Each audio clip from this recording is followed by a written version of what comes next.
নমস্কাৰ আপোনালোক সকলোকে স্বাগতম জনাইছো ষ্টাডি উইথ ৰাতুল চেনেলৰ আন এটা নতুন ভিডিঅ'লৈ। আজিৰ এই ভিডিঅ'টিত আমি আসাম হিষ্টৰীৰ কিছুমান গুৰুত্বপূৰ্ণ প্ৰশ্নসমূহ ডিছকাশ্যন কৰিম। তেতিয়াহ'লে আহক অতি পলম নোহোৱাকৈ ভিডিঅ'টি আৰম্ভ কৰোঁ। ইয়া হৈছে ভিডিঅ'টিৰ প্ৰথমটি question. Which dynasty was the first to rule in ancient Assam? প্ৰাচীন অসমত কোনটো বংশই প্ৰথম ৰাজত্ব কৰিছিল? ইয়াৰ শুদ্ধ উত্তৰটো হৈছে অপশ্যন নম্বৰ চি, দানৱা ডাইনেষ্টি অৰ্থাৎ দানৱ বংশ। দানৱ বংশ আছিল প্ৰাচীন কামৰূপৰ আটাইতকৈ পুৰণি ৰাজবংশ আৰু মহিৰাংগ দানৱ এই বংশৰ প্ৰথম ৰজা আছিল। Next question, who was the founder of the Varman dynasty? Varman বংশৰ প্ৰতিষ্ঠাপক কোন আছিল? ইয়াৰ শুদ্ধ উত্তৰটো হৈছে অপশ্যন নম্বৰ বি, পুষ্যব্ৰহ্মণ। 350 খ্ৰীষ্টাব্দত পুষ্যব্ৰহ্মণে কামৰূপত বৰ্মন বংশ প্ৰতিষ্ঠা কৰিছিল আৰু তেওঁ মহাৰাজা ধীৰাজ উপাধি গ্ৰহণ কৰিছিল। Next question, in which year did the Ahom kingdom establish its rule in Assam? Ahom ৰাজ্যই কোন চনত অসমত শাসন প্ৰতিষ্ঠা কৰিছিল? ইয়াৰ শুদ্ধ উত্তৰটো হৈছে অপশ্যন নম্বৰ বি, 1228 AD। 1228 খ্ৰীষ্টাব্দত চুকাফাই পাটকাই পৰ্বত পাৰ হৈ আহি অসমত আহোম ৰাজ্যৰ ভেটি স্থাপন কৰিছিল। Next question, the battle of Saraighat was fought between Ahoms and Mughals in? শৰাইঘাটৰ যুদ্ধ আহোম আৰু মোগলৰ মাজত কেতিয়া হৈছিল? ইয়াৰ শুদ্ধ উত্তৰটো হৈছে অপশ্যন নম্বৰ ডি, 1671। 1671 চনত ব্ৰহ্মপুত্ৰ নদীত লাচিত বৰফুকনৰ নেতৃত্বত আহোম সেনাই মোগলক পৰাস্ত কৰিছিল। Next question, who was the first Ahom king to adopt a Hindu title? Hindu উপাধি গ্ৰহণ কৰা প্ৰথমজন আহোম ৰজা কোন আছিল? ইয়াৰ শুদ্ধ উত্তৰটো হৈছে অপশ্যন নম্বৰ এ, চুহুংমুং। স্বৰ্গদেউ চুহুংমুঙে প্ৰথমবাৰৰ বাবে স্বৰ্গনাৰায়ণ হিন্দু উপাধি গ্ৰহণ কৰিছিল আৰু তেওঁক দিহিঙীয়া ৰজা বুলিও জনা যায়। Next question, the treaty of Yandabo was signed in which year? Yandabo সন্ধি কোন চনত স্বাক্ষৰিত হৈছিল? ইয়াৰ শুদ্ধ উত্তৰটো হৈছে অপশ্যন নম্বৰ চি, 1826। 1826 চনৰ 24 ফেব্ৰুৱাৰীত ব্ৰিটিছ আৰু মানৰ মাজত এই সন্ধি হৈছিল, যাৰ ফলত অসমত মানৰ শাসন অন্ত পৰে আৰু ব্ৰিটিছে শাসন আৰম্ভ কৰে। Next question, who was the leader of the 1857 revolt in Assam? অসমত 1857 চনৰ বিদ্ৰোহৰ নেতা কোন আছিল? ইয়াৰ শুদ্ধ উত্তৰটো হৈছে option number B, Maniram Dewan. Maniram দেৱানে অসমত 1857 চনৰ স্বাধীনতা সংগ্ৰামৰ নেতৃত্ব দিছিল আৰু ইয়াৰ বাবে তেওঁক 1858 চনত যোৰহাটত ফাঁচি দিয়া হৈছিল। Next question, which Chinese traveller visited Assam during the reign of Bhaskar Barman?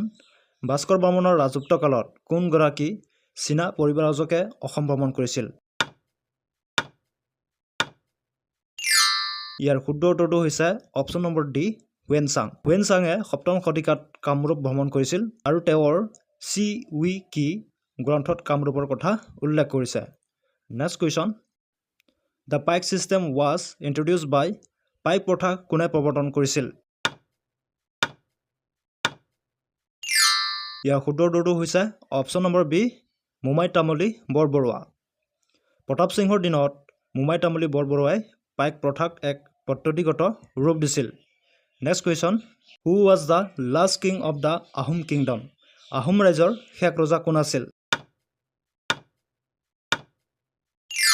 ইয়াৰ শুদ্ধ উত্তৰটো হৈছে অপশ্যন নম্বৰ এ, পূৰ্ণান্দৰ সিংহ। পূৰ্ণান্দৰ সিংহ আছিল আহোম বংশৰ শেষ ৰজা আৰু তেওঁক ব্ৰিটিছে 1838 চনত পদচ্যুত কৰিছিল।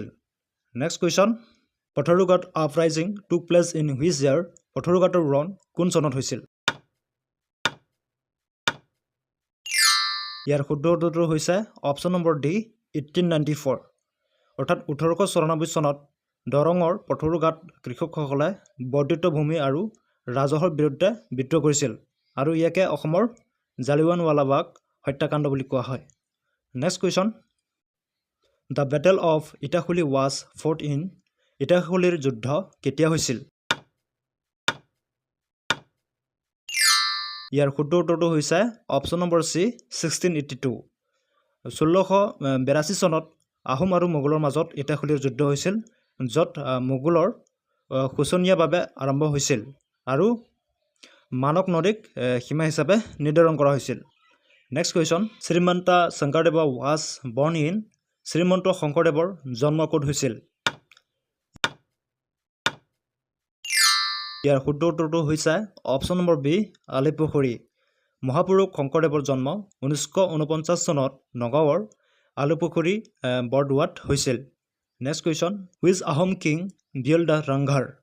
কোনজন আহোম ৰজাই ৰংঘৰ নিৰ্মাণ কৰিছিল? ইয়াৰ শুদ্ধ উত্তৰটো হৈছে option number C, Pramatta Sinha.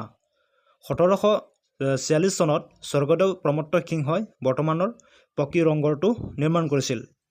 Next question, the ancient name of Assam mention in Ramayana and Mahabharata is, Ramayana আৰু মহাভাৰতত উল্লেখ থকা অসমৰ প্ৰাচীন নামটো কি?